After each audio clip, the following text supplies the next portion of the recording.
Kumusta po, Kuya Mark? Ay, mabuti po, Ate Florence. Hello, Ate Eileen. Good Hi, afternoon good po. afternoon.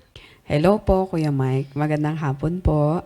Natutuwa po ako ngayon dahil may chance po ako yung tanongin kayo regarding sa preaching kanina. Kung ano po ang naintindihan nyo doon. Knowing our spiritual position in Christ, that He quickened us, He exalted us with Him, keep us, and the Holy Spirit works in us, how does it matter to you? Paano po ito nagmamatter sa inyo? Malaki yung epekto nun sa pamumuhay ko bilang isang Kristiyano.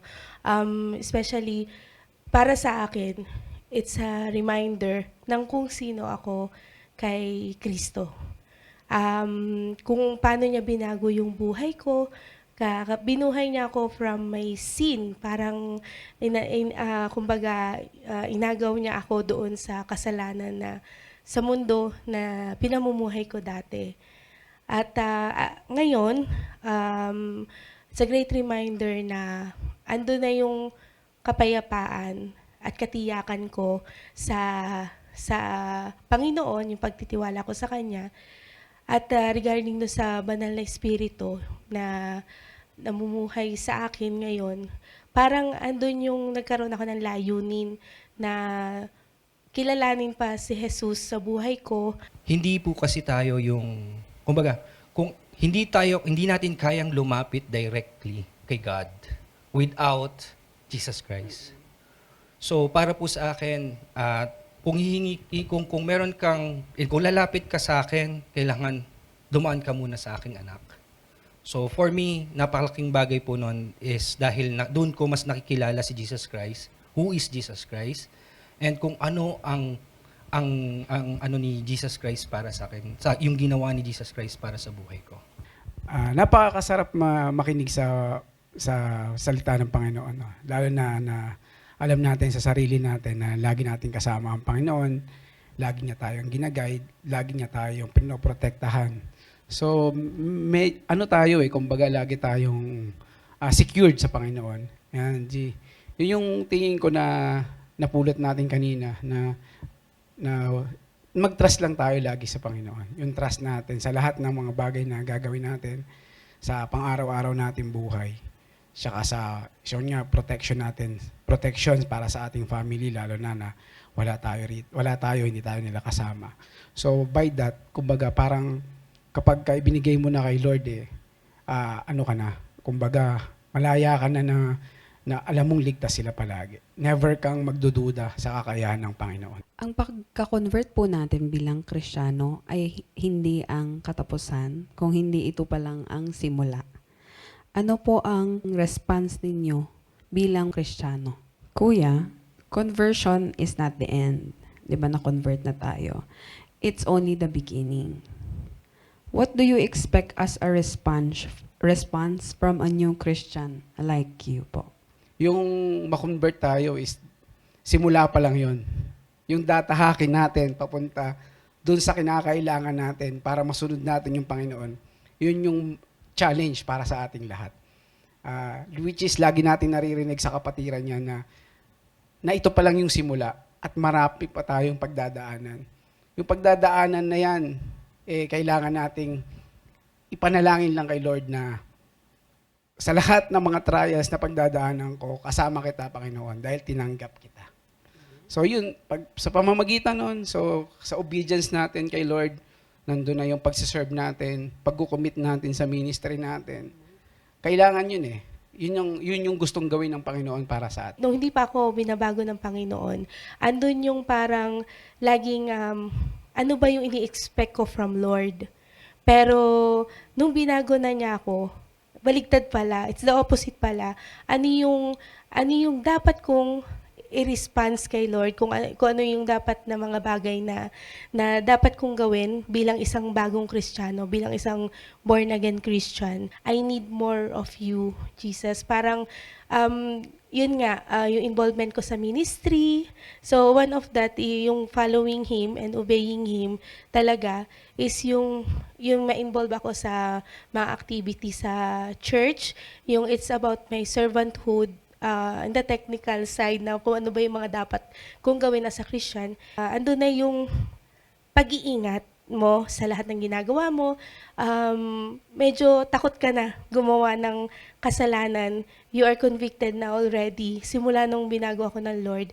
And yun yung parang even sa salita at sa gawa or pag-iisip mo sa ibang tao and even my personal mindset, total binago yun ng Lord. Tama po. Being a Christian or conversion is only the beginning.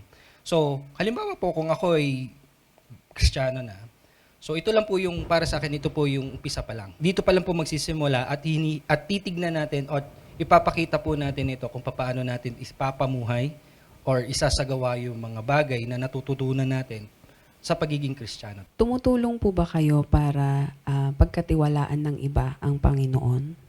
Paano nyo po na ipapabahagi ang magandang balita ng eternal life na panghabang buhay kasama si Kristo sa ibang tao? Amen po. Parang yung amen is talagang naka-amen po. Kasi talagang, especially sa pamilya ko, yung sa malalapit sa akin, sa hindi lang sa mga anak ko, sa asawa ko, pati sa tatay ko, sa ate ko, andun yung yung joy na parang nagiging natural na lang na kung ano yung, sa totoo lang, kung ano yung napapag-aralan dito, naiibahagi ko sa kanila paunti-unti. Minsan sa normal naming usapan, hindi mo napapansin, nadadala na, spontaneously, nadadala na doon sa parang, nasasabi ko sa tatay ko na, alam mo ba, tay ko, nararanasan mo lang yung galak ng puso ko na kung paano maglingkod sa kanya. Yun yung gusto kong i-share sa inyo. So mamaya, yung maging content ng conversation namin is yung goodness ng God. Hindi lang sa buhay ko at yung goodness din ng God na pwedeng gawin sa buhay nila. Sa simula, napakahirap po niyan. Napakahirap po ipamuhay o isagawa yung pagiging Kristiyano natin. At the end of the day, tatanungin mo rin yung sarili mo nako-comply mo ba?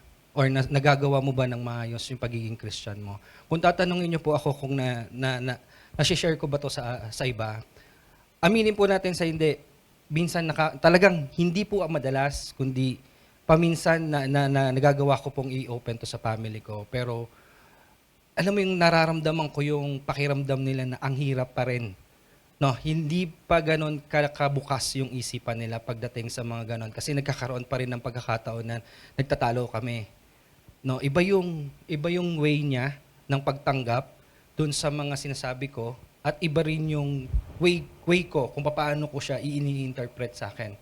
May mga pagkakataon na naibibigay ko sa kanya yung mga natututunan ko dito sa pagiging Christian, sa simbahan natin dito. Napakahirap din kasi sa kanila na i-let go yung dati ng nakasanayan, yung kultura ba. Kaya yun yung pinaka parang ang masasabi ko is kahirapan ko para makuha ko yung pagkagusto nila o para makilala nila ng mabuti ang Panginoon. Napakahirap talaga na yun nga, na ipakita sa ibang tao yung ano natin ba, yung pagtitiwala natin kay Lord, no? Which is, paano ba natin yun na ipapakita sa mga tao na tayo ay na kay Kristo. Laging makikita sa atin, yung sarili, kung paano nagwo-work ang Panginoon sa atin, no? Kailangan nating ipakita, bago sila maniwala, ipakita muna natin, no, yung kung paano ba gumagalaw ang Panginoon. Nasa isang lugar ka na yung mga kasama mo hindi pa Christian, no? Napilit mo silang gustong hikayatin. Paano mo sila may hikayat? Kailangan makita nila sa sarili natin or sa atin mismo na tayo ay, eto kami. Ito yung sinusunod naming batayan. Kaya pag nakikita nila na ikaw sumusunod sa Panginoon, andyan ang Panginoon sa puso mo. Makikita nila yun Hindi na nila kailangang sabihin sa'yo. Or sila na mismo makakakita nun sa pagkatao mo na ikaw ay isang alagad ng Panginoon. Hindi mo na yung kailangang sabihin pa uy, ako Christian ako, kailangan sumama kayo sa akin. Hindi ganun Kailangan makita nila sa sarili natin. Yung pang-araw-araw nating ginagawa sa trabaho, sa bahay, yung attitude natin, yung pagsunod natin sa Panginoon, makikita nila yan. Yung tiwala natin, bakit kaya si ganito, lagi lang siyang relax. Lagi lang siyang hindi siya nararatel. Although alam naman natin sa sarili natin na hindi talaga perfect. Hindi lahat ng bagay nasa atin. Hindi lahat ng bagay wala tayong problema, wala tayong pagsubok.